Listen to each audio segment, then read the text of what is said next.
A lot of people say they hate winter. They don't hate winter. They hate driving in the snow with all the other idiots, specifically in a city, and they hate having to go to work when they instinctively know that they should be doing almost anything else, especially resting. And this is Hyperborean Radio Uncensored. I am the Lore Keeper, and with me, as always, is Celtic God. Say hello to the fine people. Hello, fine people. Yeah, pretty much the truth of it is we would much rather just sit and stare at a blank wall than go to work in the wintertime. Yes, and specifically the wintertime. Yes. I mean, it's not that most people don't. It's not even the being there; it's the getting there. Yes, it's the having to get up when it's still pitch black out because it's winter.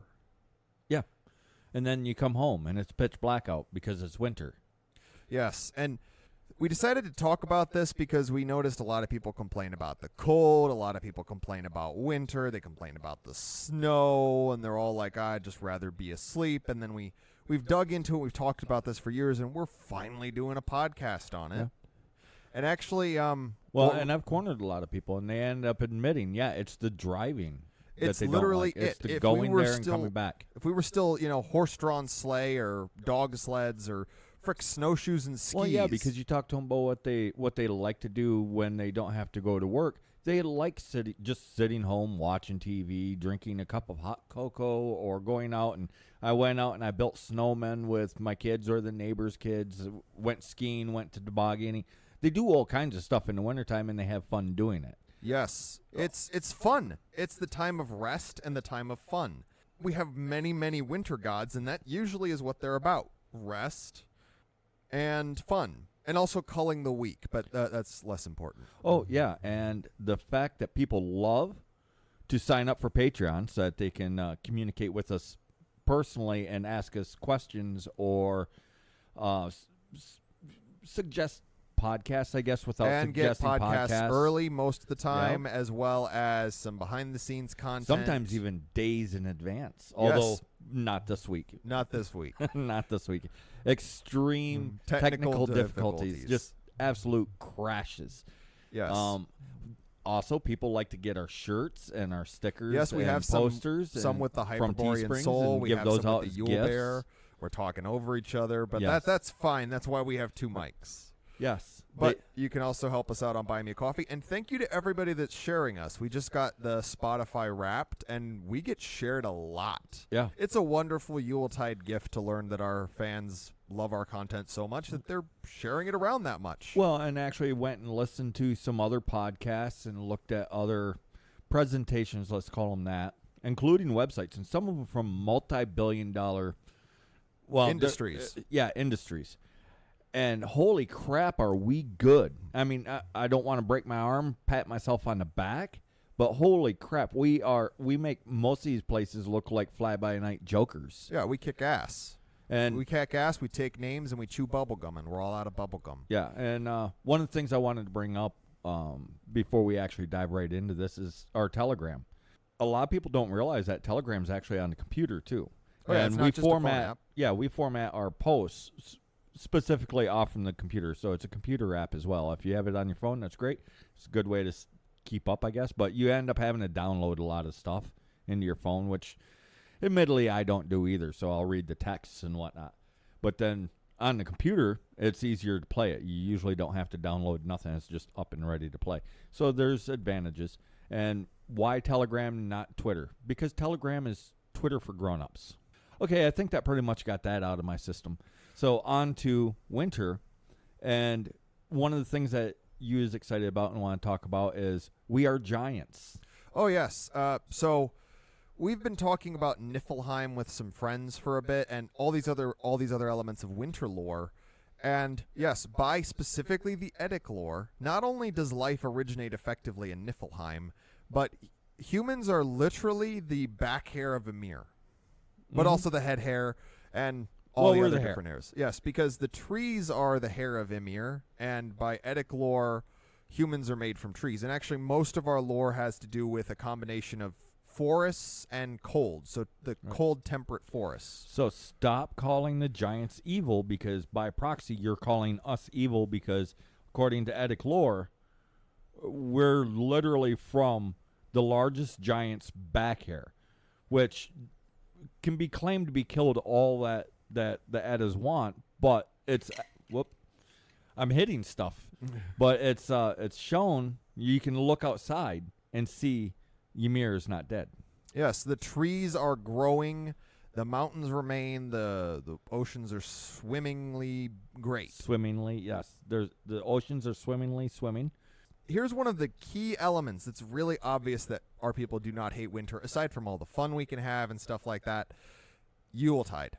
Yuletide is this big month-long, originally lunar month-long party that basically we celebrated right before winter started. I don't want to interrupt you, but the party, it's not like a steady, constant party. It's a party the way parties ebbs and flows. Yeah, ebbs and flows. Okay, and that's all I want to get in there, because some people will think that they're supposed to party hardy all night long, every night for a lunar month. No. No. But you have, like, different areas will have different peaks. So, like, in America, it's Christmas and Christmas Eve with a little bit of New Year's. Other places, you have Sinterklaas or the Feast of Epiphany, Perchtenlauf, Krampusnacht, all these other different holidays. Yeah. But and it's the wind down. It's the wind down before true winter. Yes, it's the wind down and the wind up. It's a bit odd. It's winding down on a personal level, but on a whole level, it's sort of like, woohoo, New Year. Yeah. And we actually started talking about traditional Yuletide customs, actually, because we went to our local diner, and they had unintentionally done a very traditional Yuletide sort of setup. Because you were pointing it out that they had decorated the whole area with, like, ornaments and stuff hanging from the ceilings. Mm-hmm. And you were pointing out that that's actually how your family used to do it. You might decorate the tree, but your family kind of practiced the more old tradition. Well, and it wasn't just mine. There's a lot of families in the area that did that. Some would have Christmas trees, some wouldn't. But everybody decorated the house itself, and not necessarily the outside of the house, but the inside of the house. That's where most of the decorations would be, to bring the season indoors into where people are living. Well, and how the Yule tree actually got started, the Christmas tree, whatever you want to call it, it didn't used to be a pine tree. It used to be whatever grove you had. Mm-hmm. Like in England, it was obviously there were apple trees, because you can still find this tradition of people going to the apple orchards and wassailing, and basically it's the remnants of an old party. Mm-hmm. And that's what the Yule log is it's a giant freaking fire starter, basically. Well, and let's use our head, like I pointed out in that conversation. I kind of wish I would have recorded it, because while the audio would have sucked, the conversation was really good. But anyways, the notion, everybody knows that they used to put lights in the Christmas trees, right? Let's use some common sense. It wasn't pine trees. You'll do it once, maybe. Well, that's why there's all these fires. The candle on a pine tree. No. A popple tree or an aspen tree, an apple tree, a oak tree, something like that, yes. But on a pine tree, what do you think happens when you put a fire beneath a low-hanging bough? Well, and basically what I think got the pine tree started as the Christmas tree, and I love it because I was raised with it. It's a symbol of the season for me, is A, it still keeps the green during wintertime. It's visually pleasing. But it's also, you have traditions further south of, like, the boughs of, like, pine and stuff. Well, and they grow pretty fast. Oh, yeah. So you grow them, and then they're easy to cut, and then you're not basically wiping out the forest every Yuletide, and then they stay pretty much the same. And then the reason they came in is because when you have your grove and you have, like, all these little ornaments made out of bone and shiny stuff like bits of pottery, bits of glass, and you have this big Yule log burning in the middle of your grove where everybody's hanging out. You know, all the stuff that birds like. They like the shiny things. Oh, yeah, and there's a reason birds are a symbol of the Yuletide, like especially ones like magpies, which happen to like little shiny things hanging on strings. Yeah, they collect shiny stuff. And then you have robins and cardinals are two other big ones, but it's just a thing. And we're not saying hang broken bottles from your ceiling. I mean, you can, I guess, if you really want to, but there's an inherent danger there. Well, it's because partly they're supposed to fall apart.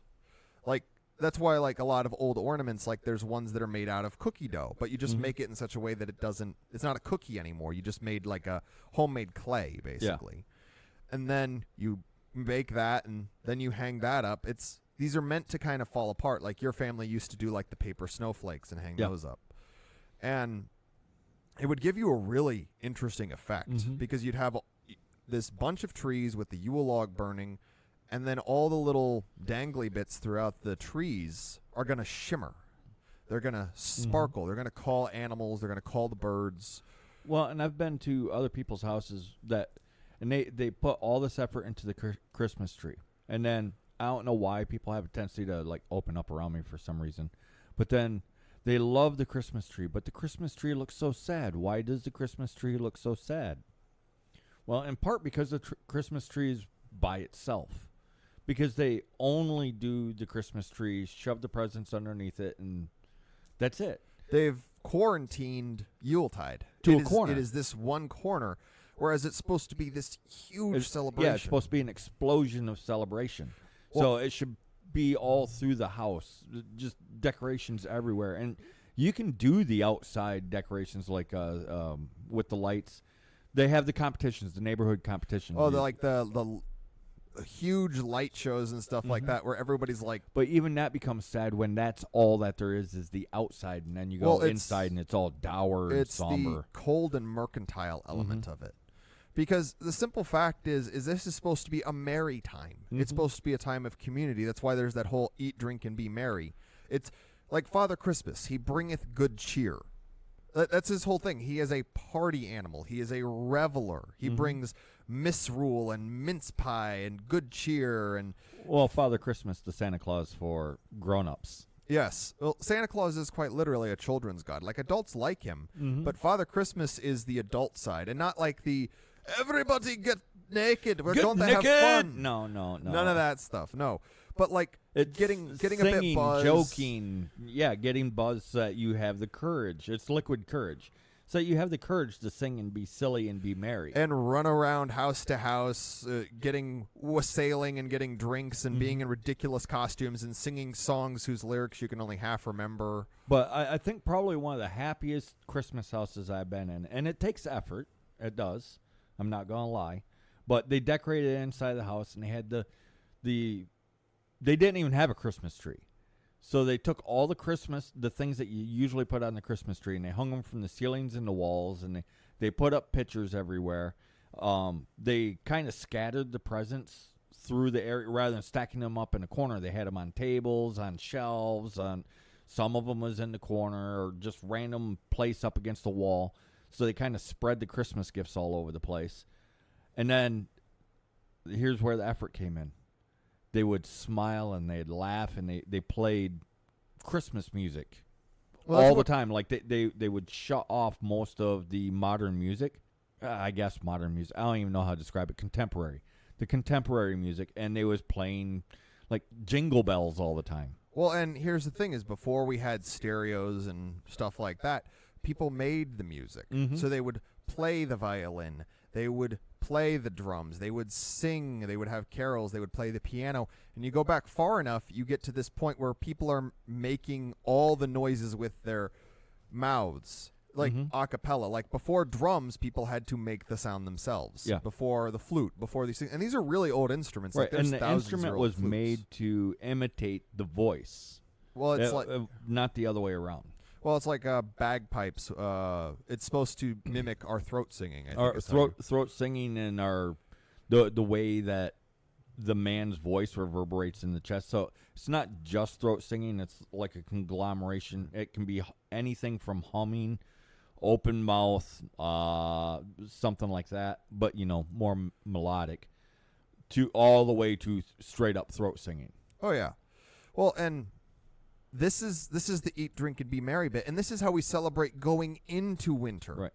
We have feasts. We get a little bit fatter. We have fun. We spend time with family. We reforge. Well, it's that bonds. It's that last hurrah. It's that big push. Yeah, because there's not really another big holiday for over a month. And then you have like Groundhog Day, which used to be Bear Day, basically, or Candlemas, or Imbolc, I think is what some of the Celts had. But really, Yule, and I'll use the word Christmas because that's like the peak now because of the way society's set up.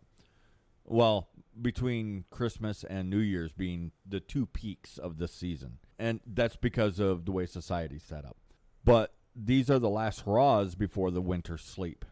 Yes. Where we wind down and we just rest. Winter sleep doesn't necessarily mean sleeping. I mean, we probably will sleep more. Well, but it's not like you have to sleep 23 hours a day every day or you're just not doing it right. No, you might actually end up sleeping less because you're resting more. Well, and to explain the winter sleep, we actually dug into this. Human hibernation or semi-hibernation was a thing throughout many of our lands. And people actually, like when you were a kid, people did it in the countryside unintentionally. Yeah. It's just because they could. Yes. It's you sleep when you're tired. And when it's dark out most of the time, you're tired most of the time. So you end up... But there's also other times where it's like, man, did you do like 3 lines of Coke and an 8-ball? No, I'm just rested. I just feel good. Well, like the way winter sleep works, the way Hyperborean semi-hibernation works is you just sleep when you're tired. And it is something that is affecting our health. It's making us basically addicted to caffeine, the lack of this. Yes, as I'm drinking caffeine now. Yes. Basically what it is during the winter, we're supposed to rest most of the time. We're not supposed to have a 9 to 5. We're not supposed to go to work when it's dark. Right, and we know this, and that's why we actually become resentful in the wintertime. Yes. I've noticed a lot of people become extremely resentful of just having to get up and go do things. Yes, because we're supposed to be resting, and it's costing years off our lives and our health, I would say, because... Right, and by doing things, I don't mean going tobogganing, going ice skating. Not knitting, not I mean, we aren't firewood. doing this stuff as much as we want because we're just too tired. We're resentful because we can't do that stuff because we have to go to work for 10, 12 hours a day. Some of us are lucky in 4 or 6 hours a day. 4, 6, 8, whatever you need. The fact that we have to go to work makes a lot of people resentful because then we're too tired to enjoy building the snowman. Oh, yeah, I'll go out there and join you in a minute, little Timmy, and help you build a snowman, and we'll build a snow fort.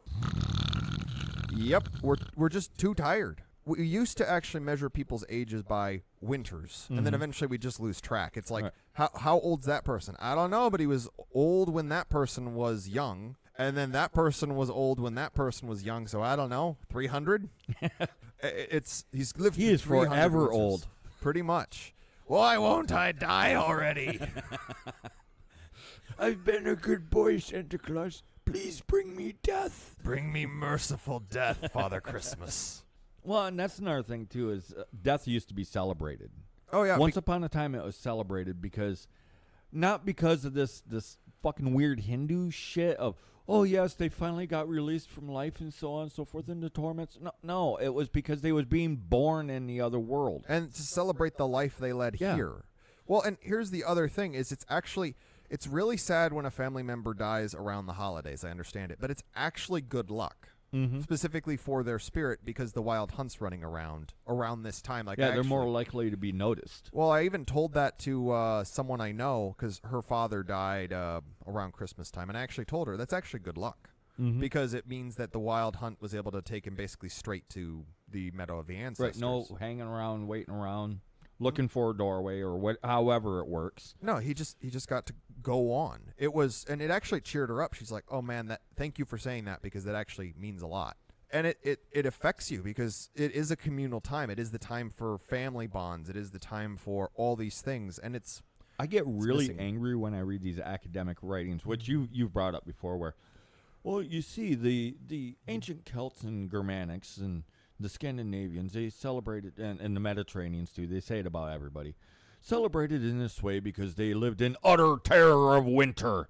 No, we didn't. No, we loved winter. If you are reading a book whose premise starts, and I've had this happen before, with winter bad, we feared it, throw it away. Yeah, just stop right there because everything else in that book is built upon that premise. It is built on the urban idea that winter is bad. Yeah.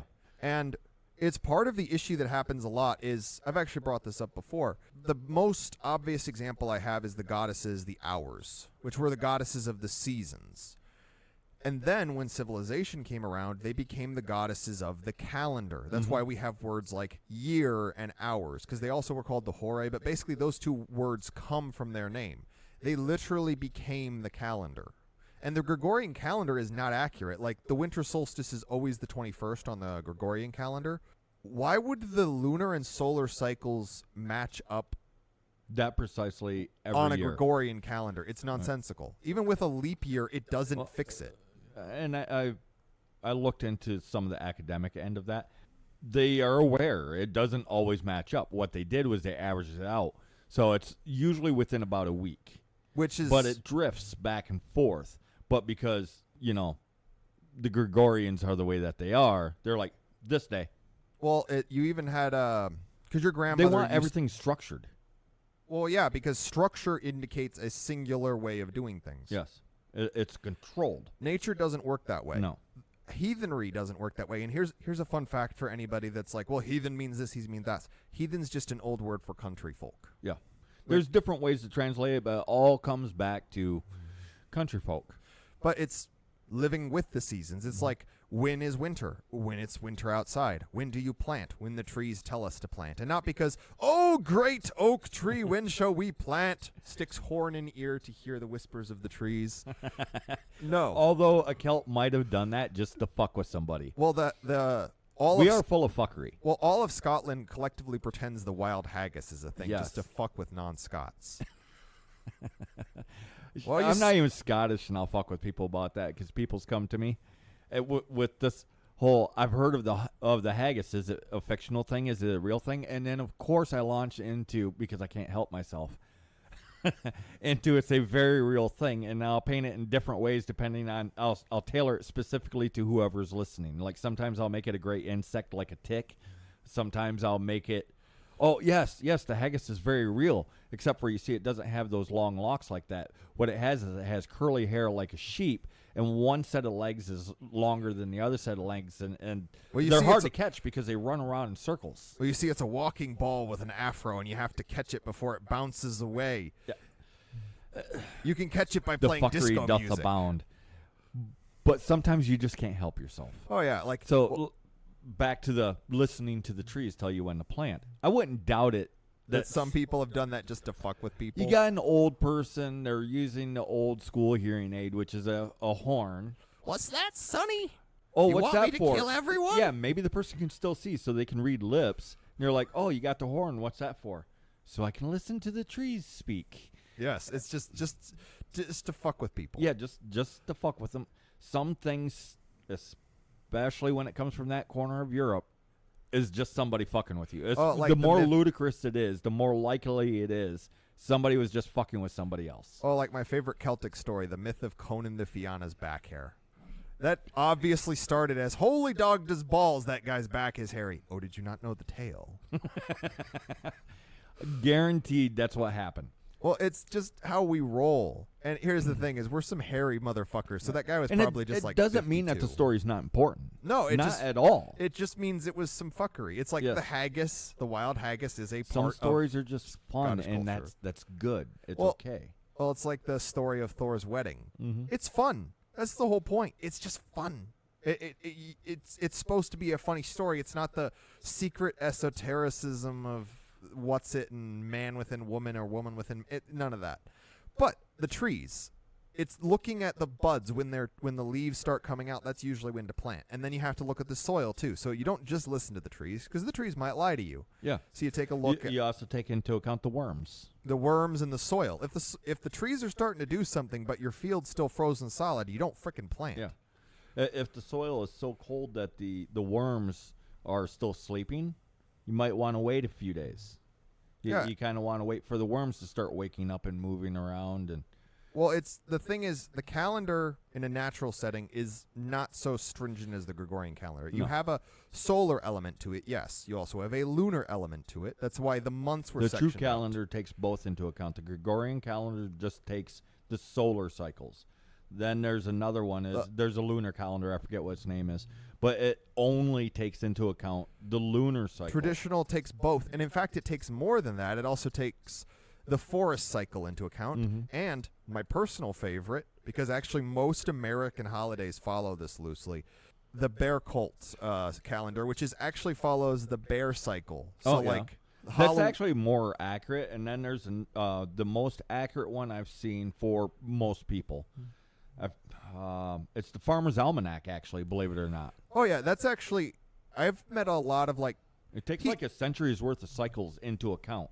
Modern country folk or heathens, let's use the words archaic meaning, will actually recommend that you get that. Because I've actually talked to them before, and they'll be like, oh, yeah, here, I always read the Farmer's Almanac, because they actually have to, because it's helpful. And it's usually, it's put out in cycles of like 10. And it'll tell you what types, not what crops to plant, but what types of crops to plant at what year in this location, or this type of location, because this year this will do really well. It's not that you can't grow other things. It's just they won't do as well, and then it actually goes in cycles. A good farmer doesn't plant wheat every year. That's why you end up with crop failures. Yes, like right now. Mm-hmm. But in reality... that's a whole political thing, so I'll skip past that. But actually, in winter, like right when winter's starting, so this is actually in the Yuletide customs, is when people are supposed to be done. That's why there's all these, like, get your spinning done, or Frau Perchta will come for you. Mm-hmm. Get all your farming implements put away, or Dirk and his boar are going to smash them. And all these other things. It's because...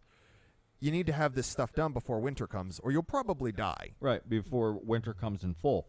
Like, if there was snow on the ground right now, there would still be a low enough level of snow that you can dig your farming implements out that fell down on the ground beside the barn or whatever. Yeah, and you get them inside before they rust, and then you're out farming implements. Mm-hmm. And you get your spinning done, because then during winter is when you sew. It's when you knit. It's when you crochet. It's when you loom. It's when you're basically doing nothing and, oh, hey, I'll do this to entertain myself. Well, and here's the thing. The old folks knew this, because, like, my grandpa talked about how in the winter my grandma, because there's not much else to do, she would basically just knit blankets all day long. Because I asked him, like, why do you have so many?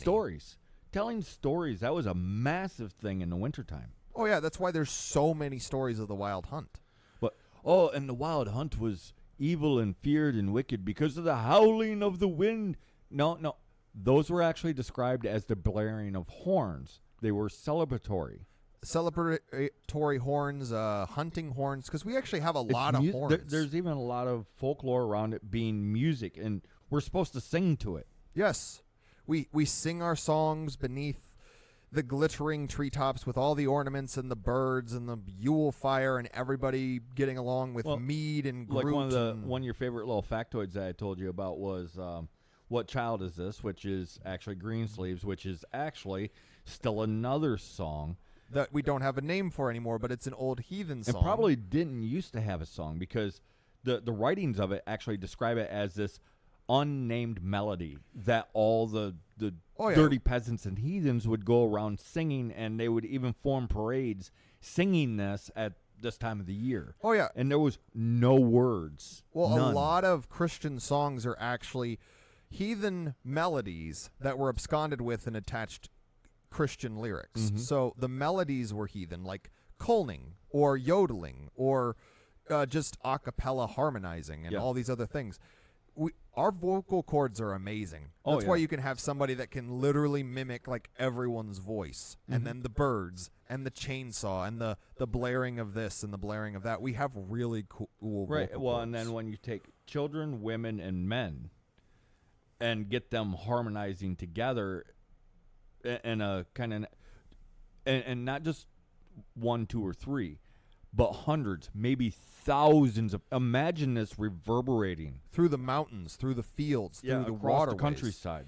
Well, with these people just singing and what's that word? Joyful lament. Joyful lament, or cheerful hopefulness, or so many different things. And this all comes into our modern music, but the cry of our people, and by cry I don't mean not weeping, not tearing. Crying just means to shout out, to cry, like keening. It means the word. I don't even really know. Well, how it's to still define used it. correctly. It's just also used incorrectly. Much like mad, much like fury, much like weird. They've added definitions to it, and which dilutes the true meaning of New speak versus old speak. Yeah. But that's the winter that we actually look forward to. We look forward to the winter sleep. We look forward to spending time with our family and friends. And then hold on.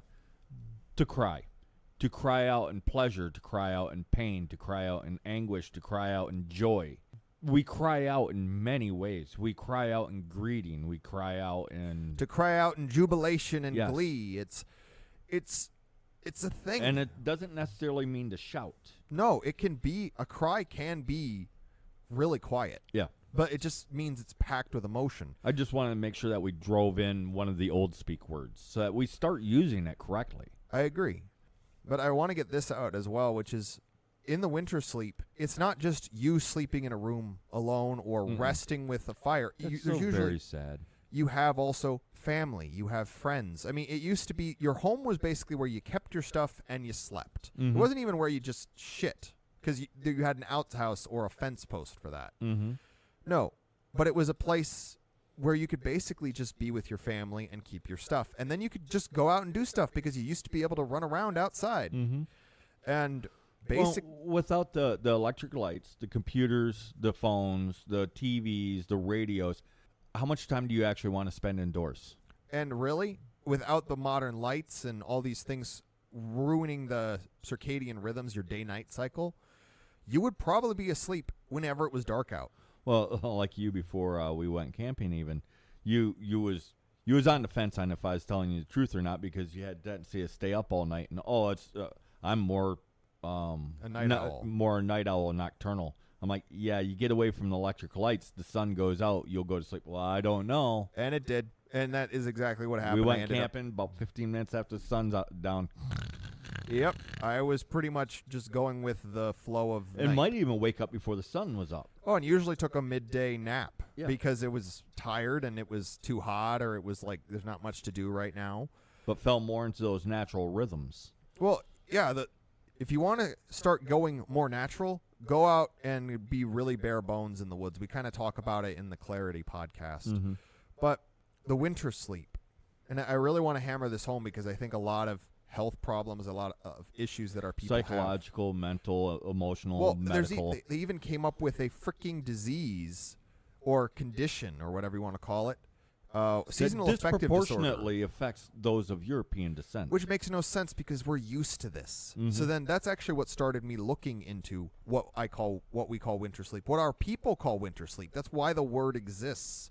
It's a poetic way of describing human hibernation. But you sleep more often because it's darker out. You might sleep for 5 hours a day. You might not sleep at all. You might sleep for a week at a time.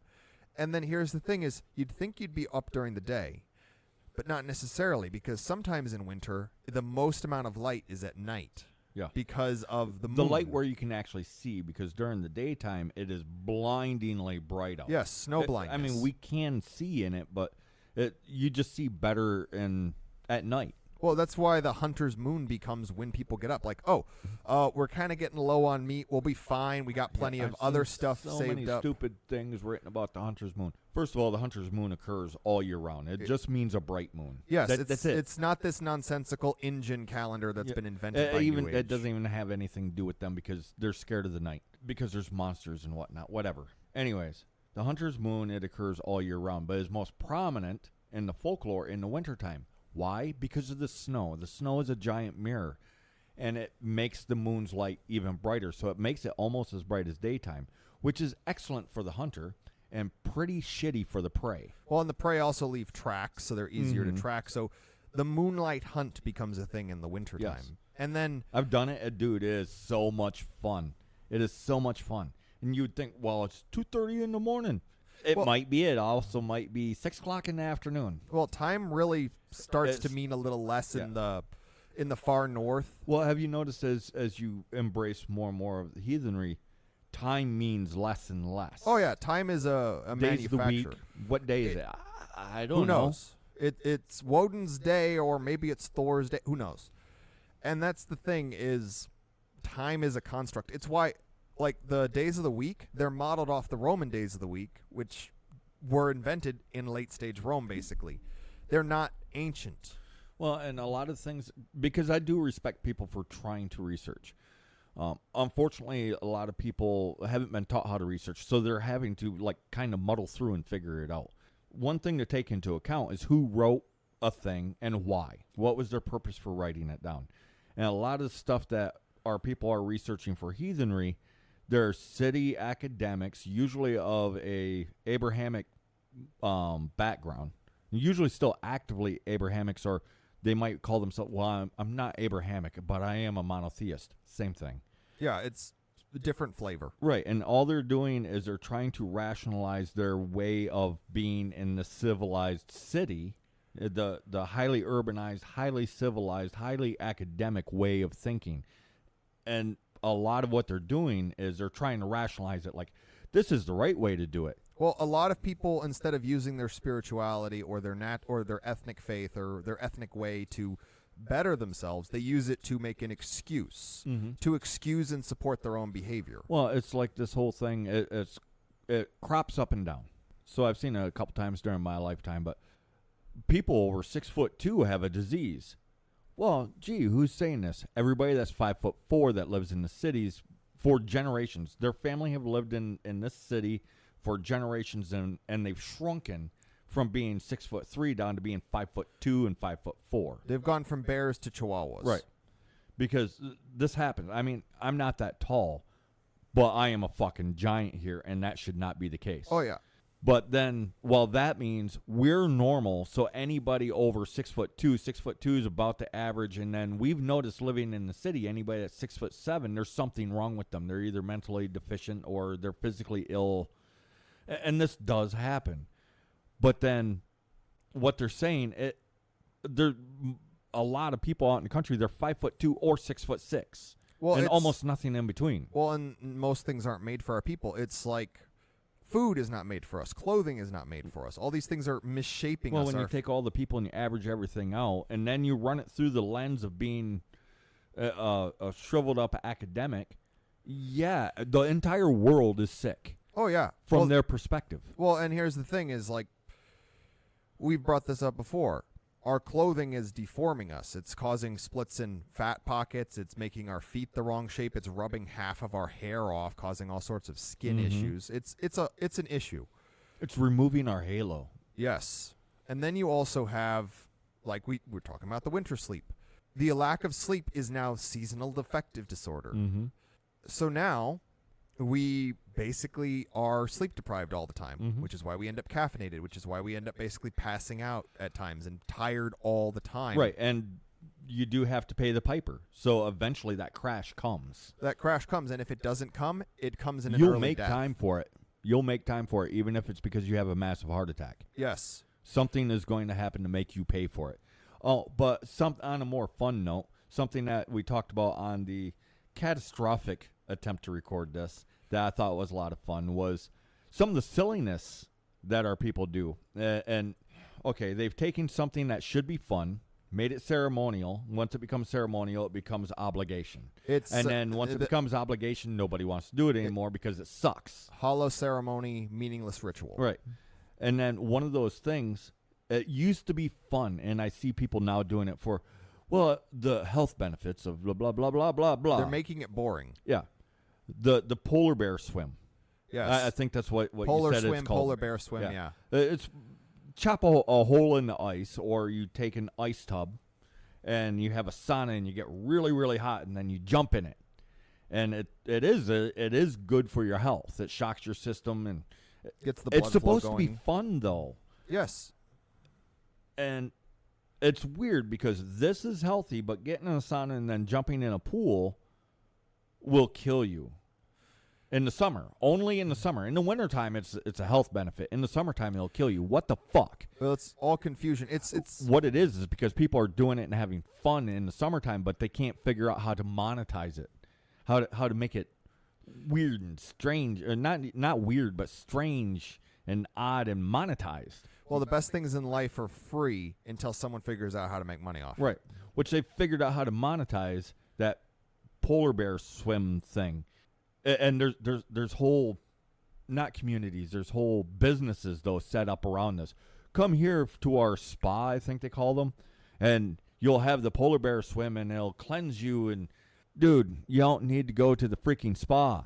No, I mean, here's the thing. You can do the same thing at home, even without a lake or a pond or even something to put water in the wintertime. If you live in an area where you get snow, it's called turn your heat up or really stoke up the wood stove, one or the other, but get it hot inside. And then you go from inside run outside in your shorts or your swim top or whatever, and just go roll around in the snow and do it as long as you can. See who can do it the longest, and then run back inside where it's warm so that you don't die of hypothermia. Oh yeah, there's actually some strong men that do that because they basically did the poor man's version of but make that. a game out of it. That's what it started as. It started as a game. Like, who's the toughest? Like, oh, it's cold outside. Oh, I bet you can't step out of here in nothing but your knickers. And then the one young man says to the other young men, yeah, I can. Here, hold my grog. And he steps outside and he comes back in just shivering. He's like, there, told you I could do it. And he's like, bet you can't do it better than that. Oh, yeah, well, I'll strip down naked and I'll do it. And then it turns into a game of who can do it longest. And then somebody else says, hey, you know what? There's a pond right there. Let's move the sauna over onto the pond. We'll chop a hole in the ice. Who can jump in the water? Oh yeah, a lot of things start as a hold my alcoholic goat milk moment. So you start. It's supposed to be fun. All this stuff is supposed to be fucking fun. Stop worrying about the health benefits. Stop worrying about the health detriments and just have freaking fun. Oh yeah, take a few risks. Have fun, people. Like, get in the sauna, get in the cold water, get in the hot spring, then get in the ice water, get in the frozen Great Lake, and then get by the fire. Have a couple alcoholic beverages. Those are healthy for you. But who wants to drink it as medicine? Oh, yeah. Nobody wants to drink it as medicine. That's the surest way to get people to not drink, and maybe that's the point. They don't want people to drink and then get merry. Now, getting drunk and being drunk all the time, that's not good for you. We all know somebody that's done that. That's not what I'm talking about. I'm talking about just a couple drinks, relax, get a little bit of a buzz on, and do something stupid and fun. Eat, drink, and be merry. Yes. And here's the thing is, there's a reason you don't get drunk. First of all, eventually someone will just make a fool out of you. Or you'll do it to yourself if because nobody else it's does. dishonorable to be drunk. Same in reason public. why I don't go to a bar. Oh, yeah. I don't go to bars because some drunk asshole always starts a fight, even if it's me. Yes. But getting merry is just a way of loosening up at the party, especially if you're kind of got a pole up your ass or whatever. Right. So it's liquid courage. It gives you the courage to be silly. Yeah, it's fun. It's why we have so many spirits, quote unquote. I mean, and it's also why some people should not drink because yeah. they're already silly. They don't need the liquid courage. Well, it's actually traditional on the Krampus runs when they're running place to place to get schnapps. Yeah. So they'll down like a schnapps like at every Keeps stop. them going. So they're always a little buzzed. Yeah. When they're in the Krampus costumes. It allows them to be a little bit silly, have a little bit more fun, being uncomfortable. Because they aren't actually uncomfortable because they're numbed up a little bit. Well, I think one of my favorite. Let's be honest; those costumes are not comfortable. No, and they're heavy and they're hot. So getting a bit buzzed is probably a good thing. Well, and here's the thing: one of my favorite Krampus traditions. I'm guessing a lot of people get like a little buzzed for it. The table pulling, and it used to be go house to house, but now it's you sign up and then you basically have a freaking wrestling brawling match with a bunch of those Krampus. guys they sign up for it and. It's for real. It's heavy duty. Oh yeah, there's people that get broken bones, broken bones, shirt torn. They are serious about keeping that table and taking it. But what the guys actually do, this is the bonus. This is why you do it, because then all the girls like you. Yeah, you can actually look how brave and strong he is. If you look at videos online, you can actually see like after the fight, if the guys win, you can see like the young women. Or even if they lose. Oh, it's just they fought hard. See that guy? He had 4 of the Krampus on him, and he still held on to the and he never table. quit. Yeah. So you get a little of a goo-goo eyes. It's a lot of these traditions because modern girls will say, "Well, no, girls don't like that." See what they're doing is insert a big line of bullshit. They are full of shit. The girls like it. Oh yeah, and the females that are listening to us are like secretly shaking their head. Yes, girls love guys that can fight. It's just a basic survival thing. You're part of your duty as the male. Well, and the is fact defender. that we're willing to be outgoing, outlandish, over the top, fun, just not all the time. I mean, you don't do that all the time because then you're an asshole. Well, the thing is, there's a reason women like funny guys. They like us being able to not always take ourselves so seriously. And that brings me to another element of the winter sleep, because actually one of the things that we've noticed is men, we burn warm. We run hot. Women run cold. Together, we actually keep ourselves relatively the same temperature. When we find a mate in the winter sleep, we can actually stay a more comfortable temperature together. Mm-hmm. I mean, you even had this happen with some of your mates up north. Like, it would actually basically keep them warm like a furnace to the point where they'd have to, like, poke their feet out.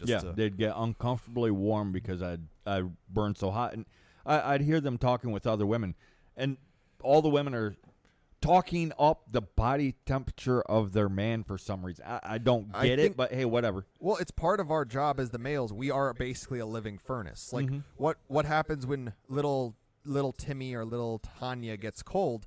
Daddy picks them up, holds them close so they know they're safe, and then they warm up from his body heat. Mm-hmm. The mom can do it too, but she doesn't burn nearly as hot. Yeah. I mean, the adults burn warmer than the kids. Different. It's something different when mom does it. Yes. It's not lesser, it's just different. Well, it's women bring comfort, men bring women bring comfort, men bring protection. Yeah. Peace of mind.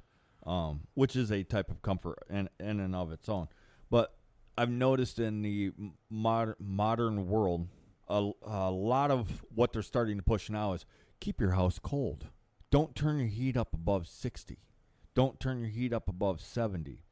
Which here we have a tendency through half the winter, the heat's off, the doors and windows are open, keeps it nice and cool. But there's also other times where it's like shut everything up and turn the heat up to 85. Why? Because it makes it comfortable, warm, greeting, and it pushes your ass outside because it's too hot inside. Oh, yeah. Well, a lot of our traditional building materials, it would get really, really hot, whether you were in a freaking tree house, whether you were in a mound, whether you were in a stone house, whatever we built. But my point is don't feel guilty for liking your house cold.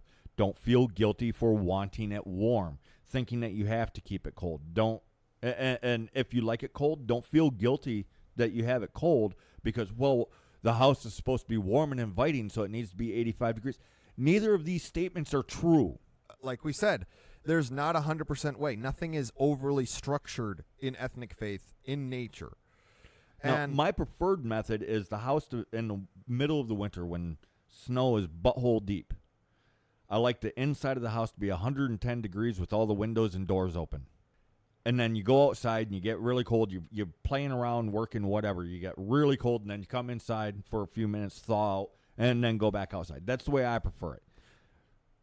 I understand a lot of people can't do that. Shoot, I can't do that now. But that's my preferred. Why? I don't know. I just like it. And other people would like it too. They'd come over to my house. They're like, my house is kind of cold. I like coming over to your house. You keep it so warm. Why is the doors and windows open? Because it's hot. Yes. Well, and here's the thing is the way most of our houses are built. Nowadays, you can't do what would be traditional, which is snow is a blanket. Mm-hmm. It guards the bugs. It guards the plants. Plants actually grow under it. And then when a blanket of snow is on our traditional houses. Snow and ice. Yes. It actually keeps the heat in. Yes. And then you have wood fire or whatever heat you've got. You get nice and toasty. Mm-hmm. And actually, the constant inside-outside. It doesn't make us sick. It Makes us fairly healthy, actually. Yeah. And here's getting cold doesn't make us sick. Getting hot doesn't make us sick. Going from hot to cold or cold to hot does not make us sick. Getting sick makes us sick. Well, and here's the other thing is we can do fairly fine in the cold. It's when it's wet. Because your body temperature, no matter how fast you heat up, will not be able to maintain if water's you're a heat sink. Yes. And it's an excellent heat sink. Well, that's part of the reason for our coats of hair that we have. Is keeps the water off from us. Yes. Is like you when you were up north and able to live closer to nature in the countryside, you actually got to the point where you'd go inside. It's really freaking hot. You'd come outside, start cutting and getting some like firewood. Yeah, doing firewood. And you'd come in and you'd have like just a coat of snow and ice all around you, but it wasn't really touching I didn't you. even realize it was there until somebody would be like, what the heck? It's You're the all abominable aren't snow, you Jeff. freezing? And what it was is all the hair on my body is standing on end, keeping all this snow and ice like an inch or two off from my body. Yes, and then you just shake it off. Yeah, and then just joking around, I'd shake and send snow and water flying everywhere because it was funny. Yes. I mean, and it's effective. some of the people inside didn't find it funny because it does make a mess, but it's funny. But the thing is make your home is supposed to be welcoming and inviting, which ties into the whole Yule thing, the winter sleep. It's that comfort, and it's not anything. There is no recipe. You have this at this temperature for this long in this way, and that makes the home warm and welcoming. No. You can have a warm, welcoming home that's empty. It's the people, it's the attitude, it's the general approach. Well, it's what the Danish call hygge. I think is. It's like a fancy word for that specific feeling of comfy inside, like you have your hot cocoa and your fire and your friends. But and you don't need the hot cocoa or the fire. No, it's just whatever gives you that feeling. Right. But that's what I was trying to evoke there.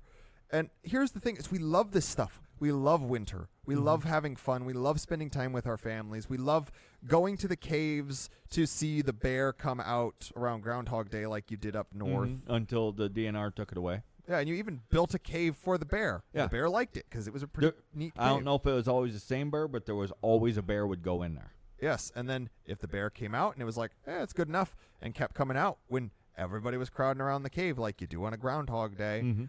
Well, the bears, groundhogs, any of these mammals that hibernate, none of them do true hibernation. They semi-hibernate, so they winter sleep. Yeah, they winter sleep. So if you're in your house, let's say people use you as the groundhog or the winter bear, and they're trying to discover, is spring going to come early this year? So they gather around your house, and everybody's murmuring excitedly, and then every now and then there's like this really excited yell, and there's songs. Aren't you eventually going to come outside? Yes, and then if it's warm enough, you're like, okay, I'll chill. But if not, it's like, you come out. I'm going back to bed, you weirdos. I'm going back to bed. Or you come out and be like, oh wow, it's kind of a nice day. Yeah, I'll go and hunt roots and berries and wabbits.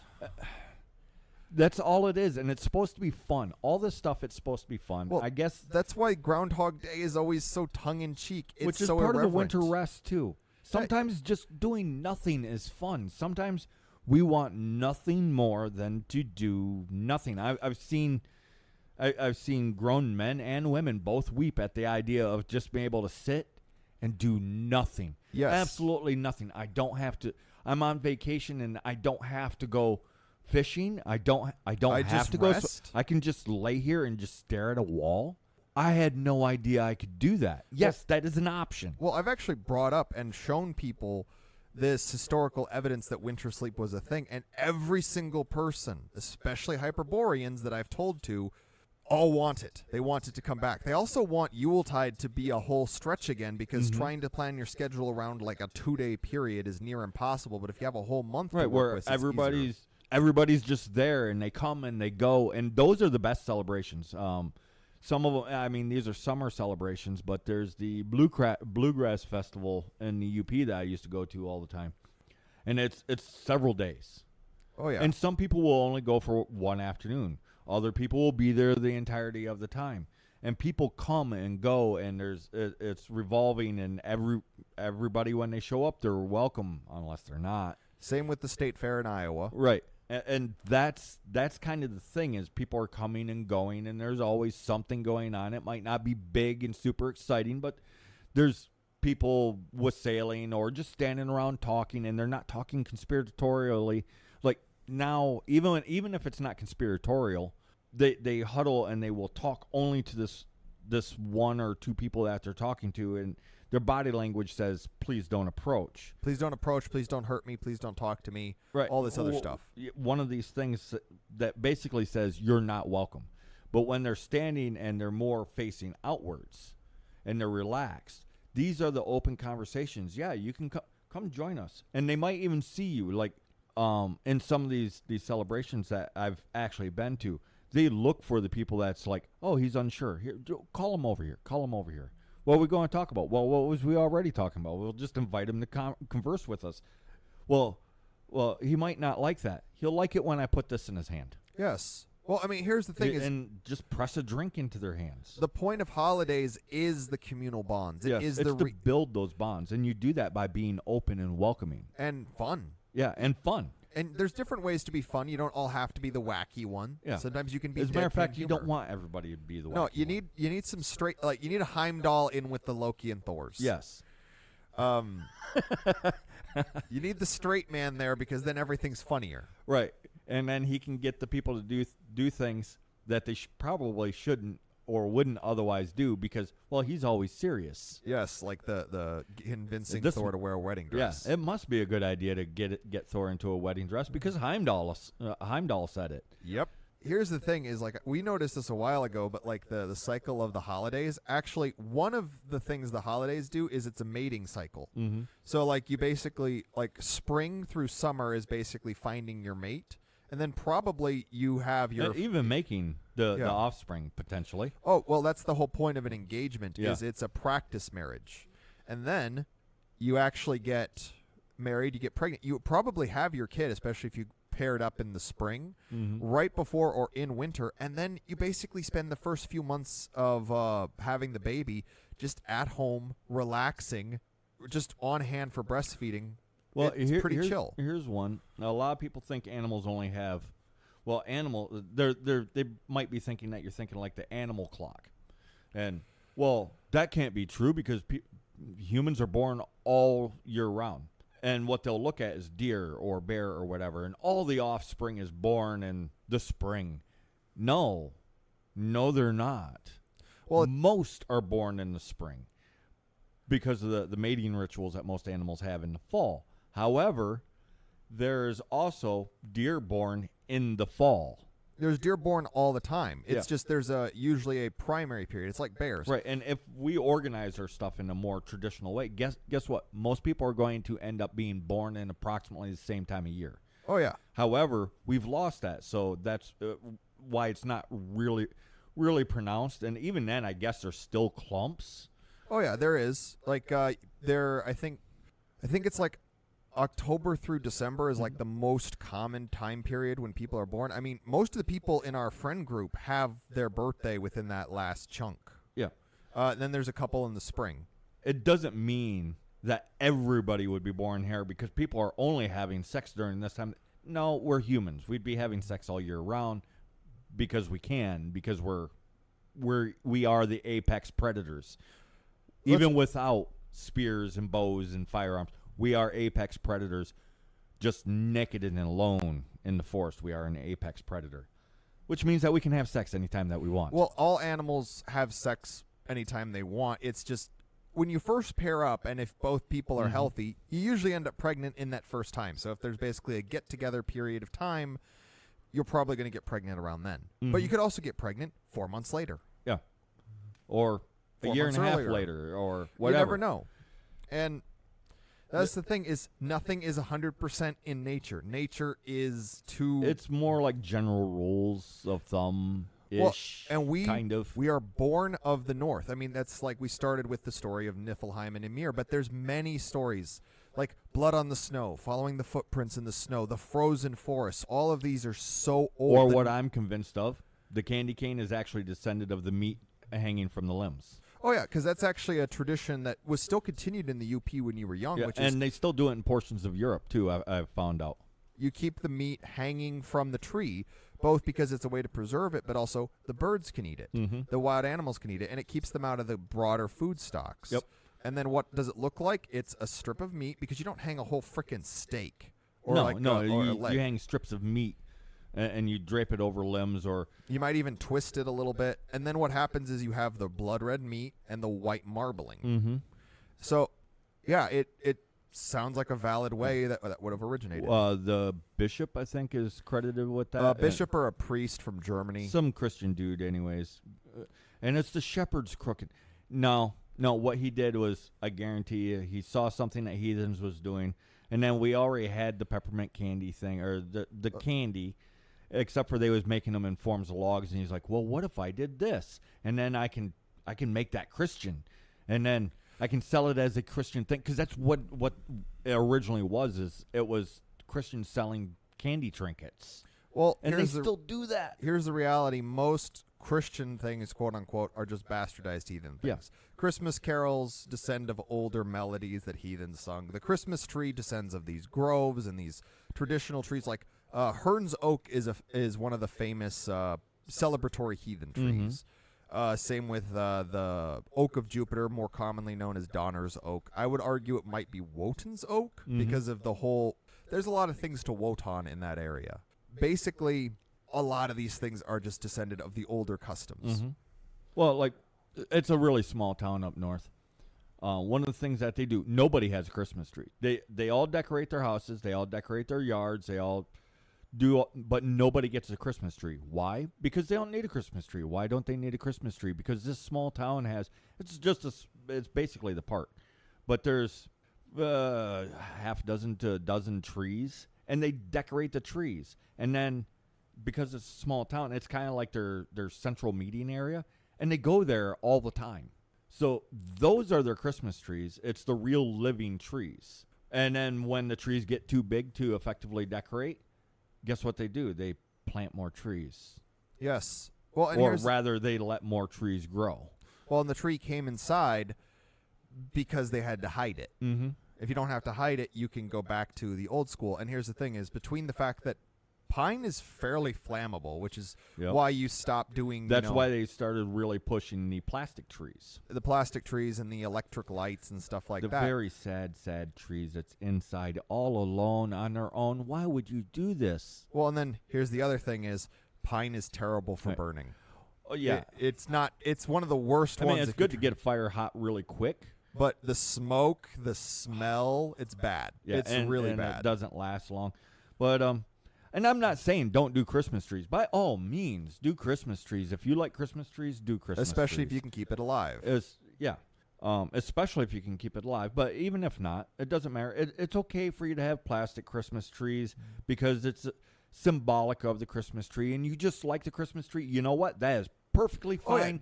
Do that. Do these things because it's fun. Do these things because you want to. Because if put not, up other decorations, invite people over, be welcoming. Most importantly, be welcoming. The Joy Christmas winter. spirit. Yes, the Christmas spirit, the ghost of Christmas past, the ghost of Christmas present, the ghost of Christmas yet to come. Father Christmas, and it's scary. Dead Morose, I guarantee La you, Befana. it's scary when you first start. You first start these things. It's less scary with your friends and family. Actually open it up a little bit and make other people feel welcoming, even if you got to go out and you're freezing your ass off in your snowmobile suit or whatever outside with your cup of hot cocoa, and somebody's walking all trying to not be noticed on the way to the store, and wave at them and be like, hey, have a Merry Christmas. Beautiful weather, isn't it? And even if they get all snarky, oh, what do you mean it's beautiful weather? Just don't worry about it. Just keep doing that over. It's scary. Well, but these are the things that we have to do. Oh, and wish them a Merry Christmas.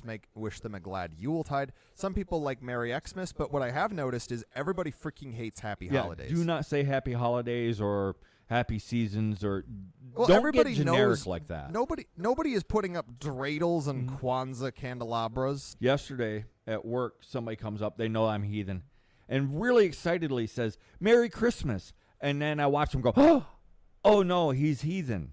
So instead, what do? I laugh and I say, Merry Christmas to you too. I don't bother getting hung up on these things. When Christmas isn't an actual holiday. It is, but it's not. It has nothing to do with Christ. It is not a Christian holiday because it is against Christianity. I don't care what all these other eggheads say. They are completely missing the entirety of the point, including their own religion. Yes. Well, here's the thing is Christmas is just a rebranded day of Yule, just like Sinterklaas. The reality is the Yuletide is a whole season. It is a whole lunar month. Oh, and somebody came up and they was dressed in a Grinch outfit, handing out popcorn or something. And I messed with their head so hard because I was like, oh, for me? Thank you so much. Nobody would have ever thought of that from the Grinch. I am so blessed. It's so exciting. And the person inside, they broke character. I messed with them so hard. It just shocked them so much. They ended up breaking character and started laughing. And yes, for you. Well, the Grinch is just a modern wild man. Dr. Seuss actually based him off of the older wild man of Yuletide. And I was I'm not a bad actor. I'm not a great actor. Otherwise, I'd be acting for money. But I didn't do it in that sarcastic way. I did it as openly and honestly as I could. And it started off like it was sarcastic, I'm sure. But then by the end, the person's laughing and having fun. So that's what we need to do. We need to make it where people want to be around us and know that we're heathen. Oh, yeah. Get people to loosen up. Like, I've joked, I forget what it was, but I basically said someone was talking about this, like having a bad candy or a bad Christmas cake or something. And I was joking and I said, well, worst thing that happens is you get high as balls and see Santa Claus. And the whole room burst out laughing. Right. And that's what we need to do. So I am going to end with, you know what?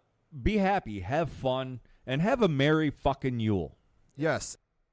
If we didn't like winter, with how warlike our people are, we would have left, we would have carved out a territory and left it, been far away from winter. But instead, everywhere we conquer that we end up sticking around has winter.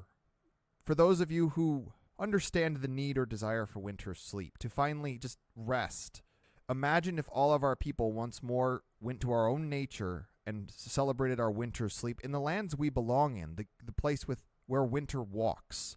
Because we've mapped it out. Where our people are is where it snows, even when it shouldn't. Winter follows us where we walk. If we all took to our winter sleep again, if we all did as our own nature, as nature is gifting us, how long would this nonsense last if for 3 months out of the year, Hyperboreans basically took a break?